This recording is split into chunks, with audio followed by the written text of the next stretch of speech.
Chegamos ao 12º dia do nosso propósito de leitura da Bíblia durante um ano e hoje nós vamos falar sobre os capítulos 34 a 36 do livro de Gênesis.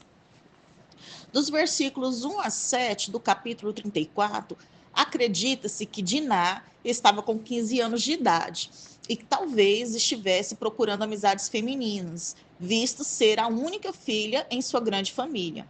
Siquém a viu e a tomou por força, e ao dizer que estava enamorado por Diná, sugere que ele estava seguindo os costumes heveus em sua maneira de tratar Diná. Ou seja, parece que os costumes heveus implicavam um homem ver uma mulher e a tomar à força, fazendo dela sua parceira.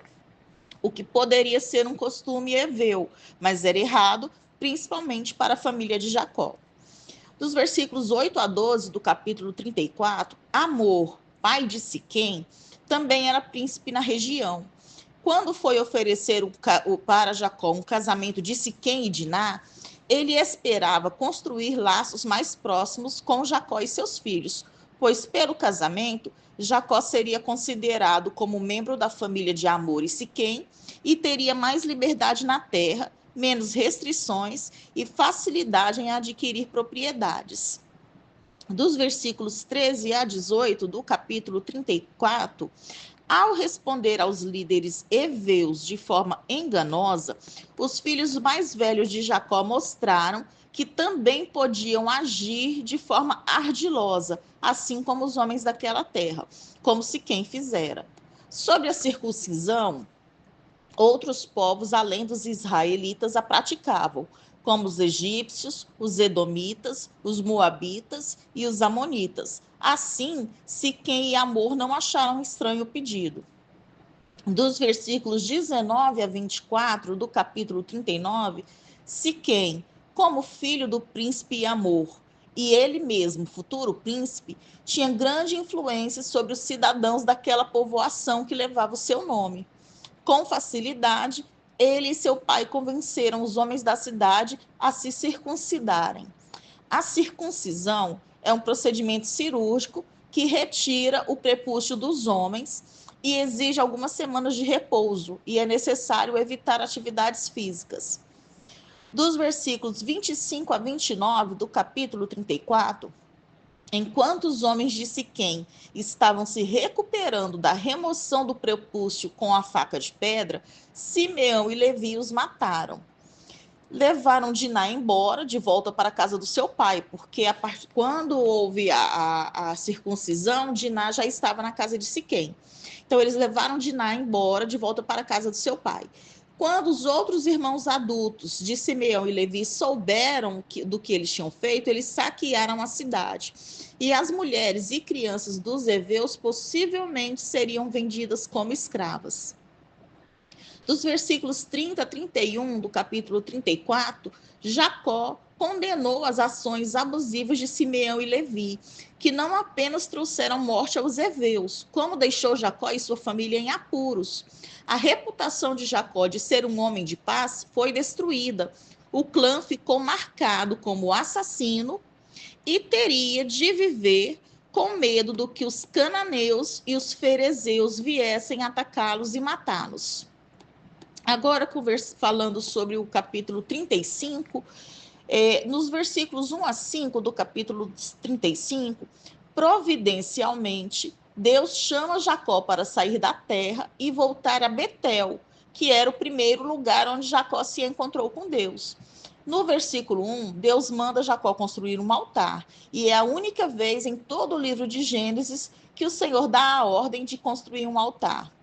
Assim, Jacó orientou todo o seu clã para que se preparassem para se encontrar com Deus. E essa preparação consistia em jogar fora os deuses estranhos, o povo deveria se purificar, o que envolvia lavar o corpo e a roupa, assim como deveriam evitar o contato sexual e deveriam trocar de vestes. Após essa preparação, eles estavam prontos para ir a Betel. E o Senhor providenciou a Jacó e sua família uma passagem segura, enviando um terror sobre os habitantes daquela terra, que não perseguiram o clã de Jacó. Dos versículos 6 a 8 do capítulo 35, Em Betel, Jacó constrói o altar que ele chama de El Betel, que significa o Deus de Betel. Aqui em Betel, Débora, a ama de Rebeca, que nós vemos que Débora é a ama de Rebeca em Gênesis 24, versículo 59, ela provavelmente era considerada por Jacó como uma segunda mãe. Ela morre ali em Betel e é enterrada debaixo de um carvalho chamado Alon Bacute. Alon Bacute significa carvalho de choro. Dos versículos 9 a 15 do capítulo 35, aqui é a última vez que Deus fala com Jacó diretamente. Novamente, Jacó faz um pilar de pedras, uma coluna, como memorial do aparecimento de Deus. Dos versículos 16 a 20 do capítulo 35, enquanto o clã de Jacó fazia uma viagem de 24 quilômetros até Efrata, Raquel entra em trabalho de parto. Enquanto seu filho nascia, ela aparentemente sofreu de hemorragia. Antes de morrer, ela chamou seu filho de Benoni, que significa filho da minha aflição, ou ainda filho da minha dor. Mas Jacó mudou seu nome para Benjamim, que significa filho da minha mão direita, para honrar Raquel. Jacó também colocou um pilar para marcar a sepultura de Raquel. Até hoje, pessoas em Israel podem conhecer o local tradicional de seu túmulo. Dos versículos 21 a 22 do capítulo 35, Rúben mostra seu caráter repulsivo ao se deitar com Bila, que era concubina de seu pai. Com essa atitude, ele estava mostrando que era seu o direito de tomar o lugar de seu pai como líder do clã, e talvez buscando se vingar de sua mãe, Lia, por ser preterida. Jacó soube disso e mais tarde amaldiçoou Rúben por essa desonra, em Gênesis 49, versículos 3 e 4. Só a título de curiosidade, nós temos outro personagem da Bíblia que deita com a concubina de seu pai para mostrar que o direito de ocupar o lugar do pai era dele. Eu estou falando aqui de Absalão, que se deitou com as concubinas de Davi. Agora, falando dos versículos 23 a 26 do capítulo 35, com o nascimento de Benjamim, a descendência de Jacó estava completa. Os filhos dele, nessa passagem, são listados de acordo com a mãe deles, e não na ordem cronológica de seu nascimento. As mães são listadas cronologicamente na ordem de sua ligação com Jacó. E vocês podem verificar isso melhor por meio dessa imagem, que mostra a descendência de Jacó ligada por cada mãe. O capítulo 36, todo o capítulo 36, traz a descendência de Esaú.